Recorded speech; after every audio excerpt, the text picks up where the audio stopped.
Hey guys, I want to talk to you about a date that has impacted me. It's a date I think about to this very day. September 19th, 2008. It's taken me a while to talk about this.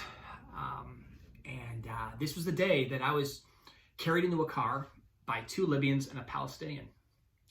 I was working in a Muslim country as an American diplomat. And I am now faced with this scenario, the one that has been brought to our attention during our onboarding, something we're thinking about, the worst case scenario you could think of. It happened to me right at the moment, and I found myself in the car with these guys,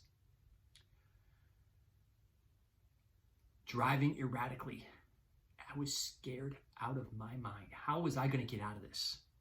You can imagine the terror that must have gone through me. So I want to walk back this entire event and how I got into this sequence of events here. So it starts out, I played in the Diplomatic Soccer League, which a lot of the diplomats all play around in, that kind of thing. And one of the Libyans there invited me to, they had a big reception. This is basically September 19th. This honors their end of colonialism from the Italians. So I'm in there, and it's a standard embassy flair thing. A lot of small tables set out there, and people mixing and mingling, receiving line, the whole 9 yards. But unlike a lot of embassy parties with, say, some of the Europeans and other countries, no alcohol. Not uncommon. Muslim country, no alcohol. And so I'm just kind of looking around the room. There's a gentleman who catches my eye, and this is one of the guys I found myself in the car with, and he kept looking at me. And then I saw him, he's in the table there, and he's got a suit coat on, and I see him reaching into his jacket. He's looking around, reaching in his jacket, looks around, he pulls out a flask, pours himself a little something in his drink, looks back, slide in there, and go, "That's the guy I want to meet." Introduce myself. "Hey, how you doing?" And he's like, "Hey, I'm Rami. Hey, Rami, nice to meet you." I found out he was a Palestinian who had been living in the country now for some time. Joining us, I guess I'll say this name, were my two new Libyan friends, if you will. And they all sat down there, hook me up, dude. Poured little drinks, that kind of thing. And we're having a good time talking about Champions League football, general life in the country, all that kind of thing. And we're hitting it off. Now, there's one thing, though. This is where things turned. Rami once again reaches into his jacket, and he's out. He's out of brandy. Emergency situation. So now Rami's like, "Who wants to go to the bar?" I'm in. So we're sitting there going to the bar, but I'm hobbling. So I had played in a soccer match where I rolled my ankle really bad, and I'm hobbling. It's painful. I'm like, And Rami's like, "Come on, dude, hurry up." I'm like, "Dude, I'm freaking ankle."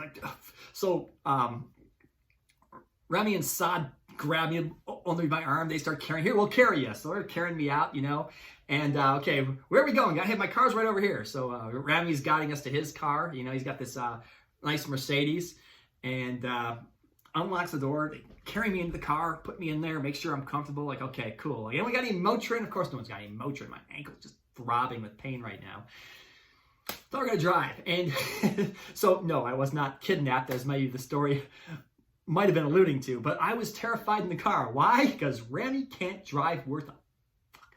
He is the world's worst driver, bar none. I've driven in Greece. I've driven in Washington, D.C. I've driven all over the place. I've driven with people. Holy crap, this guy cannot drive. And we're not even talking about the drunk factor. Remember, he only had a little tiny flask of this split around 4 people. He wasn't even drunk. He was just like, "Oh, geez, God, we're going to hit something." And that car stopped, and we got to the bar. I'm like, "Oh, thank God. I ran out of that car as fast as I can. Oh, my God, get me out of here." But then, of course, I'm like, "Oh, God, my ankle's hurting." So I got the adrenaline of being out of that car, and we get to the bar. And we had a good night. And the reason this day sticks in my mind so much is because I really bonded with these guys. Different experience than me.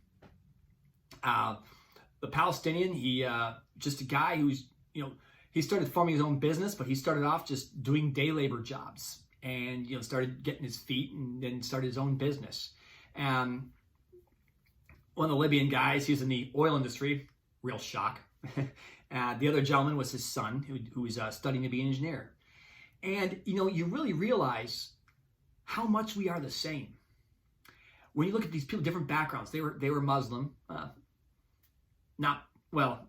they drank, but they were Muslim. You know, they go to the mosque, they do their prayers, that type of thing, and we have different views of the world.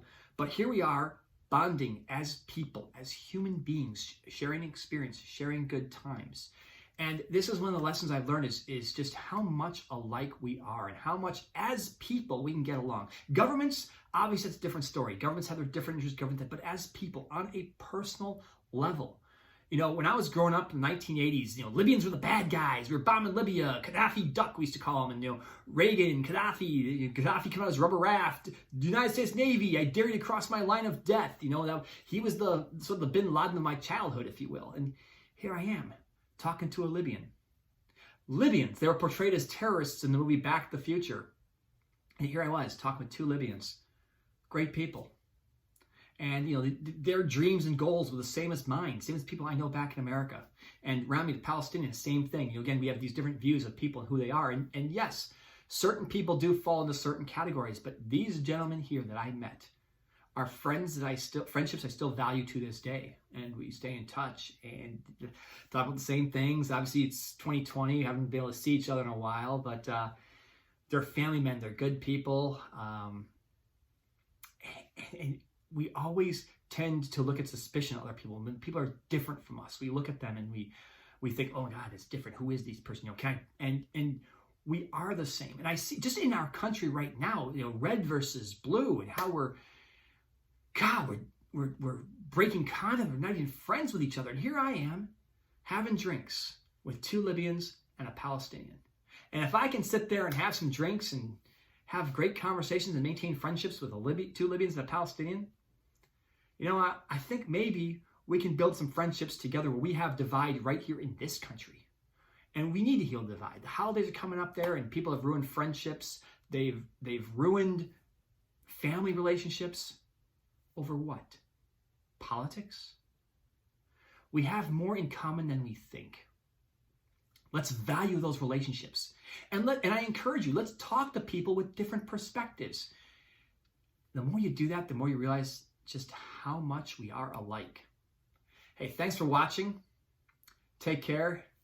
Enjoy the holidays for those who celebrate Christmas and Hanukkah and other December holidays that I'm omitting. Have a great day.